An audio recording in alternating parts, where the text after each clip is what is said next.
Más que transformación, el desarrollo es invención. Es algo que necesita de nuestra voluntad para llevarse a cabo. Comporta un elemento de intencionalidad. No se importa, corresponde a una construcción colectiva. No podemos comprar en algún lado el desarrollo. Depende de quiénes somos, de cómo estamos constituidos, de cuáles son las relaciones de poder, de cómo está nuestro entorno, de qué cosas tenemos y no tenemos. Pero tenemos que construirlo. A mí me pidieron que hablara de empresas de base tecnológica y yo voy a mezclar un montón de temas. Si bien voy a tratar de empezar explicando cómo definimos de una forma muy simple las empresas de base tecnológica. Uno puede, en una visión totalmente simplificada, pensar que los sistemas productivos pueden estar basados o básicamente ser intensivos en trabajo, en capital, en recursos humanos, en conocimientos. Claramente, si hablamos de actividades, recursos naturales intensivos, yo no les necesito tener que explicar estas fotos cuando hablamos de la pesca, cuando hablamos de la minería. Cuando analizamos actividades de trabajo intensivo, estuve muy tentada de poner un dibujo de cuando se armaban las pirámides de Egipto. ¿Se acuerdan esos gráficos con la gente subiendo piedras y con alguien golpeando? Y muchísimos. Bueno, elegí estas dos, la industria textil, la industria de la construcción. Cuando hablamos de capital intensiva, normalmente todos los libros dicen la actividad petrolera. Obviamente estos modelos no son exclusivos, no es que las actividades textiles o las actividades petroleras solamente sean capital intensivo. Todos requieren de conocimientos, de gente. No es blanco-negro, no es 2 más 2. Solo estoy tratando de plantear simplemente una forma simplificada. Ahora bien, las actividades conocimiento intensivas, y pongo INVAP acá porque es lo que tenemos cerca y lo que más nos enorgullece en esta región cerquita, requiere de las personas pensando y generando ideas y generando desarrollos. Y este es su principal capital. Me acuerdo que hace unos años la empresa INVAP, cuando le pedían que tuviera garantías, su principal garantía era la gente que tenía, la gran capacidad de cerebros, pero no había una garantía física con la cual respaldar. Pues bien, estas empresas de base tecnológica son motores del crecimiento y del empleo en el mundo, invierten en investigación y diseñan o usan procesos innovadores. Nos han contado varios hoy ejemplos bellísimos de este tema y de que se pueden, que existen, que están muy atentas a las necesidades del mercado, que crean valor agregado, que generan puestos de trabajo y requieren puestos de trabajo altamente capacitados y obviamente figuran entre los campeones de la economía mundial. Una forma de ver esto es una de las opciones. Si analizamos, esto lo fui a sacar al wiki, porque yo soy física. Si uno buscamos en el wiki qué es un gen marcador, dice que es un segmento del ADN con una ubicación física identificable en un cromosoma y cuya herencia se puede rastrear. Es decir, si analizamos nuestra genealogía, tenemos algún parecido con el abuelo, con la abuela o con el tío. Bien. En el caso de las empresas de base tecnológica, amén de tener un montón de otras opciones, uno de los genes marcadores de esas empresas es la investigación básica. Ahora bien, en nuestro país tenemos investigadores de excelencia, tenemos recursos humanos de punta, tenemos distintos modelos de financiamiento. Sin embargo, la generación de empresas de base tecnológica es lenta, es pobre, es corta. Estos dos indicadores simplemente para mirar dos gráficos. En el primero que vemos, esas son las publicaciones, es decir, los productos de los que hacemos ciencia. Las publicaciones, lo que estamos observando es que crecen, con distintas pendientes, con distintos niveles de crecimiento, pero crecen. En este gráfico que está acá, se grafica el coeficiente de invención, las patentes solicitadas por los locales. ¿Y qué observamos? Que tenemos una conducta errática. O sea, no se produce esto que estamos viendo acá que crece. Esto sería una forma muy simple, podemos discutir horas si estos indicadores son suficientes, si no suficientes. Pero es una forma de ver que este proceso de crecimiento que se da en la producción de revistas internacionales no se da en este coeficiente de invención. Muchos tratamos de ver cómo se hace, cómo podemos aportar para que esto mejore. Hoy planteamos Escuchamos a varias personas hablando de la necesidad de la formación, de salir desde la educación. Nosotros también nos jugamos por eso. Creemos que promover la capacidad emprendedora de los estudiantes y los jóvenes es imprescindible, y promoverlas desde el aliento, desde contarles que es posible generar empresas de base tecnológica a partir del conocimiento que reciben, que pueden ser inventores. ¿De qué estoy hablando? Desde hace 4 años en el Instituto Balseiro se fomenta la creación de empresas de base tecnológica a través de un concurso que convoca a los jóvenes a presentar proyectos, a presentar ideas de negocios. 50K corresponde a los $50.000 que se reparten, que se reciben de las empresas del país en general. En particular este año, además, y repitiendo lo que pasó el año pasado, hay un premio especial en el área de biotecnología que aporta INTA. ¿Quiénes son los que pueden participar? La idea es que los grupos en los que al menos el 50% de sus integrantes sean jóvenes, menores de 35 años, estudiantes de las universidades. ¿Por qué decimos que la mitad sean jóvenes? Estamos diciendo que no necesariamente tienen que ser solo jóvenes, pero los que dan posibilidad de participar en estos proyectos son los jóvenes. ¿Es bueno que se junten con los profesores? Sería genial. ¿Es bueno que participe alguna otra disciplina, además de las ciencias básicas? Sería imprescindible, pero la idea es que formen equipo, y en función de la habilidad de formar equipo y de presentar un proyecto que represente una oportunidad de negocio, podrán acceder al premio. ¿Sobre qué los evaluamos?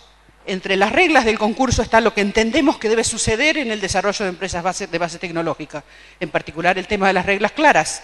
Los evaluamos sobre el grado de innovación, sobre la posibilidad y ventajas de negocio, sobre la madurez, sobre la calidad del equipo.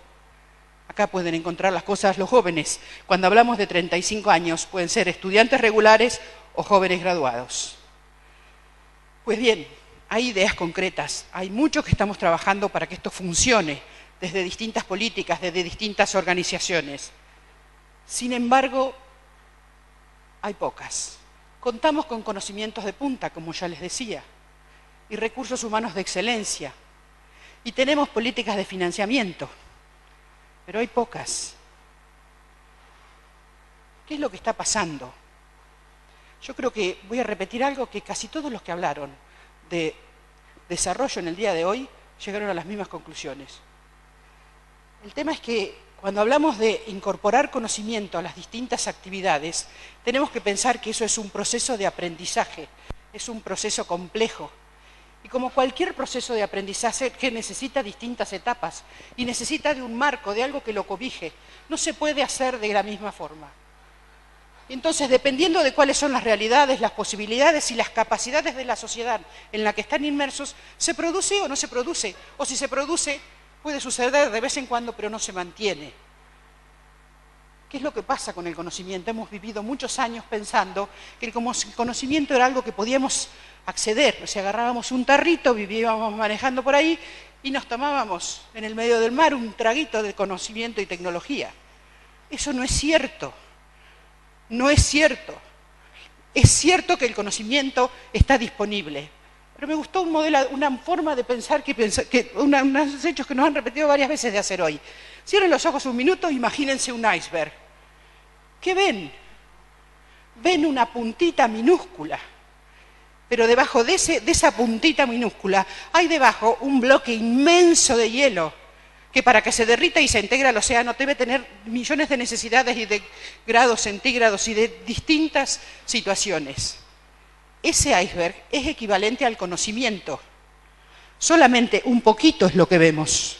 Todo el resto es conocimiento tácito que necesita de la interacción de personas. Entonces, la forma que interactúan las personas depende de las regiones donde viven. No es lo mismo el impacto que estas charlas o estas realidades tengan aquí, que tengan en la línea sur, que tengan en Buenos Aires o que tengan en Washington. Son distintas las realidades, los entornos culturales. Otro tema muy importante que también ha salido hoy.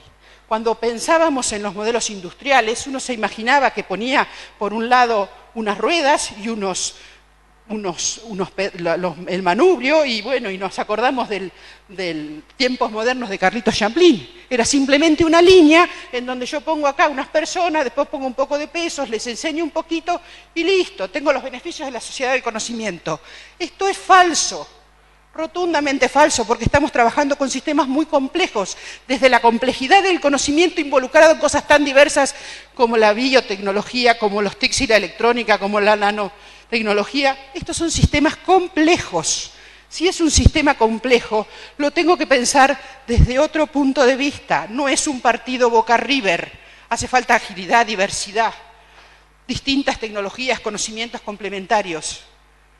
El concepto de premisa, dice que es acá, parte de la premisa que el entendimiento de los lazos entre los actores involucrados en el proceso de innovación es la llave para mejorar la performance. Hoy hablaban de indicadores. Lo que pasa es que los indicadores son fotos estáticas y no nos alcanzan. Necesitamos saber cómo están los caños y qué fluyen esos caños y si funcionan. Porque si no tenemos caños, no nos podemos conectar. Y entonces en esta sociedad del conocimiento no tenemos éxito. El siguiente punto imperioso, y va mucho más allá de discusiones políticas, es en la forma en que nos relacionamos, en las formas que somos capaces de reconocer al otro. Porque si al otro no lo vemos, no interactuamos y no conocemos sus capacidades, no vamos a poder avanzar en esta era. Va a ser un proceso como la vía del desarrollo, pero resulta que es una vía defectuosa. Las vías de nuestro ferrocarril muchas veces están rotas. Y nosotros nos quedamos con que tenemos la vía, pero el desarrollo no nos llega. Porque estamos buscando parámetros que no corresponden a la era del conocimiento.